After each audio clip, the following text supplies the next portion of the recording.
Hello cricket fans, welcome back to Play Pulse.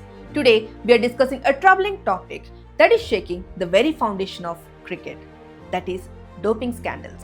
Cricket has always been celebrated as gentleman's game, but these doping controversies are tarnishing its reputation. From New Zealand's Doug Bracewell to India's Prithvi Shaw and even legends like Shane Warne, no team or players seem entirely immune. So, how did this doping find its way into a sport known for a fair play? Let's break it down. Let's begin with one of the most unexpected stories, Doug Bracewell from New Zealand. Known for their honesty and clean record, the New Zealand shocked the cricket world when Bracewell tested positive for cocaine.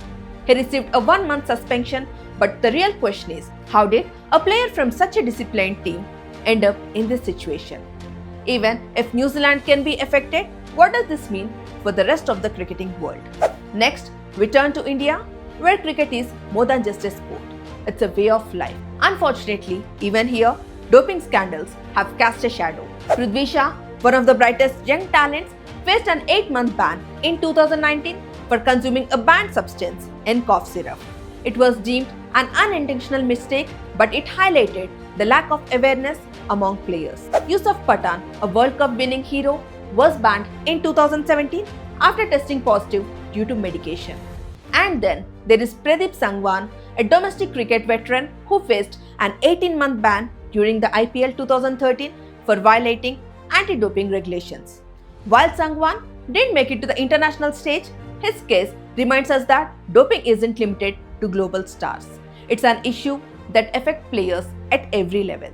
India and New Zealand aren't the only countries dealing with these problems.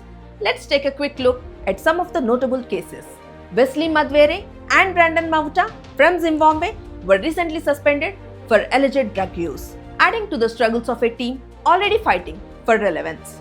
Andre Russell, the explosive West Indian all-rounder, faced a 1-year ban in 2017 for missing multiple drug tests, a violation of anti-doping codes. There were too many cases of doping in Pakistan cricket.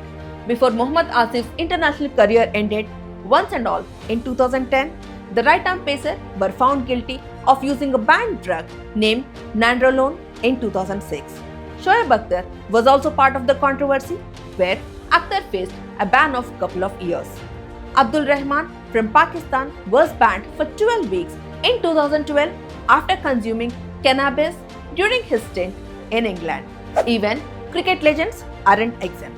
Shane Warne, one of the greatest spinners in history, was banned a year for testing positive for diuretics, a substance often used for weight loss.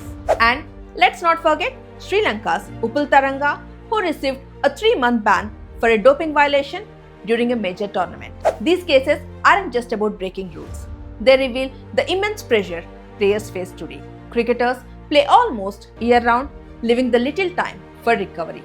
Some turn to banned substances to cope. Players like Prithvi Shaw and Yusuf Pathan unknowingly consumed banned substances, proving the need for better education.